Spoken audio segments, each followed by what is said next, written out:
Well, what's worse, being lied to, being told almost the truth? Today, we're exposing one of the most dangerous forms of deception when the truth is edited, hidden, or only half told. It's called concealment and withholding, and it's the silent sabotage that keeps couples stuck in the dark long after the affair is exposed. We're going to get into it. Stay tuned. I'm back. Welcome to the Couples Academy show. My name is Asani Pettiford. I'm riding solo today, but I'm glad that all of you are here with me. Listen, before we dive into today's conversation, make sure you take an opportunity to subscribe, like, and share. When you click the like button, it lets the world know that you approve of this video, and it helps us to get this message out. So please go ahead and do that. We're talking today about concealment and withholding, the silent betrayal. Now, as a foundation, we've been talking about deception, the cube of deception. And when we talk about a cube, the most recognizable cube is a dice. And usually you use dice in games of chance, like if you're playing Yahtzee or if you're playing Monopoly, or think about a casino, if you're playing craps and you roll the dice, and depending upon how it lands, you're going to get a different outcome. And oftentimes, that's what conversations with the affair partner feels like. It feels very dicey. And so, one moment they're open, the next moment they're closed. One moment they're saying this, the next moment they're saying that. And so, you have hope in one breath, and then you're discouraged in the other because you're constantly getting something different. There is no consistency. You never know what you're going to get. And that becomes a part of the problem. So we talked about lies, how people just flat out just lie, and what that does to a relationship to really destroy the trust when you're trying to heal. And then we got into the distortion of truth, how truth can oftentimes be manipulated. And so today we're talking about concealing and withholding the truth, in essence, keeping your spouse in the dark. So let's start off with a comprehensive definition of what this is. Concealment and withholding, this form of deception avoids full disclosure by doing what? Hiding, editing, or only partially sharing the truth. And so it creates the illusion of honesty while keeping critical information out of reach, prolonging confusion and delaying the healing process. This is, I'm telling you, psychological and emotional warfare, because as we stated, lies are not just statements, they are strategies. And the goal in this particular process is to give a false impression, make them think one thing by not revealing another thing. So you give them pieces and parts and fragments of the truth. This is what we would call the trickle truth. A lot of times people feel like, you know what, I don't think my spouse can handle this, so I'm not going to reveal all to them. I'll give them a drib, I'll give them a drab, I'll let them think that this is the full story. The problem with that is when more conversations take place, more truth comes out and more is revealed. And when you do that, it makes your spouse feel like they're being betrayed all over again. And even though it's the same betrayal, the betrayal keeps occurring again and again and again, even though it's attached to the same affair, because more comes out as we move forward. And so there are four components or four aspects of this concealment and withholding that we're going to unpack today. But listen, as you're tuning in, if you relate to some of these, if you've been victim of some of these, if you've been the perpetrator of the crime, we want you to be the one to come on here so that we can engage in this conversation. In fact, let's just go to a comment just to get this thing started, because it's so critically true. Withholding make things 10 times worse. Listen, if you don't mind, I want you to write in the chat why you think that is. Because obviously there's a lot of truth to that statement, but I want you to unpack it for us just a little bit. She went on to say lies of omission and half truths are his favorite. See, now when that's said, it implies that there is a strategy, that in essence a person knows exactly what they're doing. So the first component, if you will, of concealment and withholding is what we would call secrecy, right? Secrecy simply means hiding what matters most. By definition, it's a deliberate act of hiding important information, actions, or communication that would affect the relationship it revealed. So it's almost like you're negotiating with yourself. You're willing to reveal certain things, okay? But other things you're intentionally leaving or excluding from the conversation because of a belief that it will be damaging. And this goes into why people choose to deceive in the first place. They don't want to hurt their partner. I mean, you already know that I was involved in this affair, but if I give you all of the details, it will reveal how deep this was. It will reveal how close we may have been. It will reveal how devious I was in this particular act. And so I'm trying to cleanse my own consciousness and correct my own public image and reputation by sharing elements of the truth and not the whole truth. So when it comes to secrecy, we know that this is one of the three components of any type of betrayal. And examples of being secretive in a relationship, particularly with your spouse when going through the recovery process, is, check this out, deleting text messages, right? Typically, when a person's in the affair, they're trying to cover all their tracks. So they'll delete the messages. Or the call logs. They'll try to manipulate those so that they are not exposed, so that there's no connection to them and the affair partner. A lot of times they will try to hide financial transactions related to the affair. Now keep in mind, affairs are expensive, they cost. And this is why it's quite interesting that when it's time to go through a recovery process and the betrayed spouse says we need to go and get counseling, one of the first things that the unfaithful or the former unfaithful person says, well, we can't afford it. It's so much money. But how much money did you spend in the affair? How many gifts were given? How many hotels, okay, did you purchase or rent a room in? How many dinners? How many excursions? How many vacations? If we start adding it up, a significant amount of money has been given during the affair. On top of that, how many times did you just slide money to your affair partner because a bill needed to be paid, or they wanted to buy some clothes, or they wanted to be compensated for the relationship? Because in many respects, you're entering into what we call a flesh cash connection. There's an exchange, and we talk about how the bedroom becomes a bartering table. One is given up flesh in exchange for financial compensation. Okay, that's oftentimes a part of an affair too. So when you add it all up, lots of money has been spent. And so while initially I may have used a debit card or a credit card, which would expose me if revealed, I rather go to the ATM. Because if I take out $200 here and $500 there, you may see withdrawals, but you don't know what it's for. So it's an attempt to hide and cover what is really being done.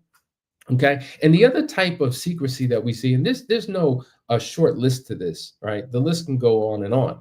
But a lot of times a partner will conceal the fact that they're still connected to the affair partner, that there's some form of contact that's still being made, maybe phone calls, maybe text messages, maybe we work in the same environment. And during lunchtime and during breaks, we take the time to connect with one another. Maybe there's a burner phone or a second line.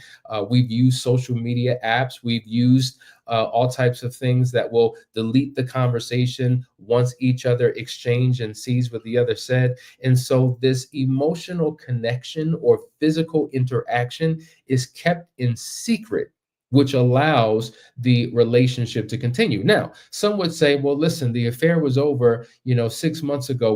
We just decided to remain friends. Okay, but was that friendship revealed to your spouse? No.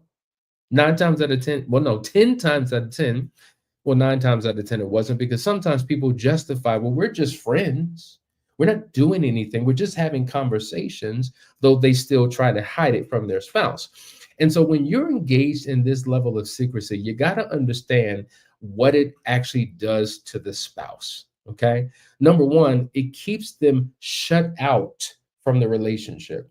Imagine picking up the phone and calling your spouse, and they have their phone in their hand, but they refuse to answer it. Imagine going to a home or an office and knocking on the door and knowing that your spouse is on the other side, but they refuse to open up. Like, you see them, you can hear them moving, but they refuse to open the door. And so that is what it's like when secrets are kept from a spouse. They feel shut out of their own relationship. And then on top of that, it breeds suspicion, and it forces a spouse to become hyper vigilant about everything, and they feel like they need to play detective. In every question that they ask, they're looking to confirm or correct their suspicion about what their partner's doing. And if I feel suspicious about your behavior, I just can't trust you. There's nothing to trust. And oftentimes, this is why we say, even though the affair is revealed, the betrayal often deepens because the deception intensifies. Okay, the comments are blowing up. We're going to go to some of these. Number one, I feel like you're playing on my intelligence, which only makes trusting them again non-existent. Yeah, that's true. So I'm going to put something out there and have you thinking it's the whole story, and it's not. And I've said this all along. It's really an insult to your partner's intelligence because they're not stupid. They are not stupid. They've been around the block for a long time. They know you. They know your patterns. They know how you show up. And so your refusal to reveal the truth is critically problematic. We have another comment. Withholding makes it worse because it makes you feel untrustworthy when they're being secretive and untrustworthy and usually unfaithful. Deception hurts. Very, very, very true. Then it goes on to say true secrecy includes having hidden accounts and credit cards that you're honest about having, but ensure your spouse can't access any transactions. That's another thing. We call that financial control, financial manipulation, and this type of thing does happen where, yeah, I have an account, but don't you can't access it. Your name's not on it, so you can't go to the bank. You can't find out what's in it. You can't withdraw, and that could be another sign. So in essence, they're using this separate bank account to hide what they're really doing and to have free access to cash that allows them to engage in the affair. So secrecy is just seriously damaging and it destroys everything. This is what we call there. Thank you. Financial infidelity. See, infidelity is not just physical. It is not just emotional. It can be financial. In fact, we've had several couples come to Couples Academy to do our private marriage intensive or our last chance weekend, not because there was an emotional or physical anything, it was financial, right? Now, typically speaking, in most affairs, financial infidelity is one of the micro betrayals that takes place. We'll talk about this in another podcast, but there are what we call the 10 micro betrayals that are attached to every betrayal. And finances is absolutely one of them. Let's go to the second aspect of concealment and withholding, and that is the omission of truth, right? It's telling the truth, but not all of it. Right? It's refusing to answer questions that matter. It's like the intentional refusal to share information, even when directly asked. And so you come across very vague, very evasive, or you just don't answer at all. And so, for instance, your spouse asks you questions like, "Well, why did you do it?" Or "What were you feeling?" And you respond with, "I don't know," or you just remain completely silent. Okay. You give these vague and dismissive answers like, "Well, it was complicated," or, "It's not that important." You're shutting down conversations that threaten to expose deeper truths. Withholding is a painful thing to do. It's almost like, listen, I just tell me the truth. I know it's going to hurt me, but I need to hear the truth. Like, I need to hear it. I can't sleep. I can't function. I can't focus at work because I'm consumed with what I know. More importantly, I'm consumed with what I don't know. And I need you to give me peace of mind. Please give me the pieces to the puzzle. And oftentimes I've explained it like this. If you've ever put a puzzle together before, the puzzle comes in the box. There are the cover of the box represents the puzzle when all the pieces are together. You open up the box, you have about 200 pieces. You put this thing together, right? You figure it'll take maybe a few hours, maybe a day to get this thing complete. There's nothing like the gratification of taking that last puzzle piece, placing it in the puzzle so that it all comes together. You see the big picture, you figured it out, you can move on. But imagine if somebody gave you a puzzle, had no cover, so you had no clue what this thing is supposed to look like. It didn't even have all the pieces. Okay. It had about half the pieces. So as you're putting this thing together, it becomes more difficult. What should have taken a couple of hours, maybe a day, now weeks go by and months go by and years go by, and you still can't figure it out. And the reality is, the truth that you reveal to your spouse are like the pieces of that puzzle as everything begins to come together. If you don't reveal that truth, you're forcing your spouse to use their imagination. You're forcing your spouse to use their logic and reason. You're forcing your spouse to use feelings to determine what really happened. And that could actually make matters worse. So they're going to form their own conclusion. And whatever they tell themselves enough is exactly what they're going to believe, whether right or wrong, because you haven't given them the truth to heal. And so you engaging in this conversation in an authentic way, though it may hurt, will lead towards their healing. But you got to understand that when you withhold, you send a message to them that says, you don't deserve to know the full truth. And so it makes them feel disrespected. It makes them feel excluded. It makes them feel emotionally unsafe. And it prevents emotional intimacy from ever being reestablished in the relationship. In fact, it draws you further and further apart. So every conversation with the attempt to move things forward, it draws you further and further apart. Walls are built up because no truth is revealed. I mean, this is some powerful stuff. And if you have experienced this, come on, jump into the chat. We got some comments. Not telling the truth causes your partner to come up with their own conclusions, and it's always worse. Did I not just say that? That is an actual fact. And so oftentimes we find that couples are arguing about the facts because the truth oftentimes is not revealed. Hassani, why does the innocent, the betrayed partner, have to do so much work on themselves to heal when their partner is obviously the one who is deceptive and needs the work? That's a phenomenal question. And here's the reality. It's not fair. If we're dealing with what's right, what's wrong, what's fair, what's not, nothing is fair about the fact that you hurt me, but I have to do all the work. I'm going to tell you why it's important that you do that work. Let's just say the former unfaithful partner actually genuinely does the work. They're getting help, they're going to counseling, they have accountability, they joined all the programs, they're having all the necessary conversations to restore the trust. They are showing up, they're dotting every I, crossing every T, checking all the boxes.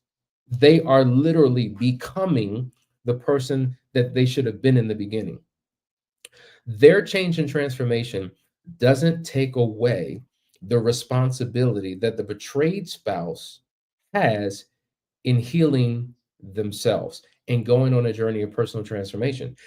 Because think about it, trust is a two-way street. So let's just say that the unfaithful partner is finally revealing the truth. They're being transparent. They're being vulnerable. They're opening up. Well, the receiver of that information has to believe it, has to accept it, has to be willing to see the change and transformation that the spouse is making. A lot of times, the hurt that the unfaithful partner has caused on the betrayed spouse, that hurt is internalized. They live in a perpetual loop of the negative memory of what has happened. They're living in the feelings and the emotions of the pain that they're going through. There sometimes is a refusal to move forward, a refusal to do the work. I've heard many betrayed spouses say, I'm not going to counseling. I'm not the one who put us in this position. You need to go to counseling. And when you fix you, I'll be fixed. And unfortunately, that's not the case. So both the unfaithful and the betrayed have a responsibility to go on their own individual journey. And that's why we put the Unearth program and Irreplaceable Husbands in place so that each of you could have your own healing journey. Because I say this all the time, folks, if we fix this marriage, but don't work on you two individually and you remain broken, it's just a matter of time before you take your broken self into this fixed marriage and wind up breaking the marriage again. Why? Because you are still broken. At the end of the day, we are all the lowest common denominator in every relationship that we enter into. And so, if we bring our brokenness, if we bring our pain, if we bring our negative beliefs and biases into a relationship, in essence, we're going to have a negative impact not only on the partner, but on the relationship as well. So, there is a pathway for each of you, and both of you should be willing to do the necessary work. So, I hope that answered the question. Sometimes they really might not know the why, but therapy can help that. That is a fact. Sometimes, I would say most often, even if they think they know, it's a superficial no. Like it's a superficial no. And the purpose of the therapist is to guide you through a process. Now, I've been talking about this book, Moving Forward After Infidelity. Uh, this is like a 400-page book. There's a chapter in here entitled Why People Cheat, on chapter 3. You need to get the book because in here we talk about at least 75 possible contributors to the why that are broken into three factors: personal factors, relational factors, and social factors. And it is so rich with content and information and will give you tremendous insight about what has happened. I encourage you, please go ahead and get that book because as you increase your knowledge and intelligence about all things concerning the affair, it puts you in a better position to ultimately heal. All right. So we're going to go to the next, the third part. Okay. The third part of this concealment and withholding, and it is withholding, refusing to answer the questions that matter. So, once again, all of these are clustered together. All of these are very similar, but they're slightly different. Like withholding, in essence, is the intentional refusal to share information, even when directly asked. Okay. And so when you consider that in the omission of truth, they all wind up impacting in a particular way. You know, the act of telling the truth, but leaving out key details changes the full meaning or the impact of what's being stated, right? So for instance, admitting to meet someone, but not revealing that it was romantic or sexual, or saying we ended it without revealing that there was some recent contact or some lingering emotional attachment. It's like you're sharing a version of the event, but you're omitting the content, the intention, and the deeper involvement. And what this does, it confuses the spouse because it sounds like it's true, but it also sounds kind of incomplete. And it forces them to keep digging and digging and digging until they get the real story. And this is why couples wind up having hundreds of conversations. Usually when they come to us for counseling, they've talked about these things hundreds and hundreds of times. So a person has either asked the same question 100 times or asked that question 100 different ways to get to the truth because it's very manipulative in how this truth is revealed. Like I'll tell you enough to throw you off the track. I'll tell you enough to give you the impression that it's one thing so you don't go over here. Like if I start waving this hand, what do you focus on? This hand, but you don't see this one. And so that's what concealment does, right? That's what the omission of truth does. This over here, I'm not revealing, so I'll keep you focused on this over here. And we don't understand that it is completely undermining to the relationship. So you want to be in this marriage, you want it to continue, but you won't stop your behavior. Let's go to the last one, and it's selective honesty. This is when you tell the truth in pieces. It's kind of like what we call half truths. And so it's really like a strategic use of partial truths that appear transparent while deliberately excluding the most damaging or the most critical parts of the story. And so you'll say something like, well, we met a few times, but you're leaving out how emotionally intense the relationship was. Yeah, we met a couple of times, but you're not revealing how sexual in nature or how frequent these exchanges were. You're admitting to the affair, but you're omitting, right, the ongoing communication. This is why spouses oftentimes feel so devastated when they pull the call logs and they see all of the hours of conversation that took place on drive time to and from work. Wow, during work when you should have been in your office dealing with clients and dealing with your coworkers, I see the call logs. I'm looking at the text. There are thousands of texts going back and forth. And so it reveals how deep it was. And so when these truths are revealed by a spouse playing detective, and they don't come from the actual unfaithful partner themselves, it makes the healing process that much more painful. And so telling the safe truth while hiding the heavy ones really is very devastating. And it makes it extremely hard for your spouse to believe that it's possible that you'll ever change. And so, what it does, it initially creates what we call a false hope. But then that false hope is crushed when more information is revealed later on. And so, folks, if this is you, if this is where you find yourselves, this is exactly why you need to get help. Because if you find that you're entering into the same reruns and the same patterns in terms of how you communicate and you're not making any traction, this is why bringing in a third party will help, because just bringing somebody else in and injecting the right question or the right perspective and creating the right environment, more truth will come out than what has been previously done. Another comment: lies of omission and heartbreaking, or excuse me, are heartbreaking when you know that they're living or leaving out bits, leaving bits out, except they don't know you already know. That's another thing. Like, I know the truth. I already know it. I had a conversation with the affair partner. Eyewitnesses revealed to me exactly what happened. I read the text messages. I saw the videos. I read the emails. I already know. I'm not asking you because I don't know. I'm asking you because I'm giving you an opportunity to show me that there's a possibility that things can be restored. Your refusal to admit what I know creates more of a problem. And this is why so many women have said, whether verbally, to each other, to us, is this: I don't need another reason to leave. I've got plenty reasons to leave. What I'm looking for is a reason to stay. So when I ask this question, I know the answer, but I want you to give me a reason to stay. Do you respect me enough to tell me the truth? Do you love me enough to tell me the truth? Do you honor God enough to tell me the truth? Are you committed to personal growth and development enough to tell me the truth? All of these are indicators of what we can do moving forward.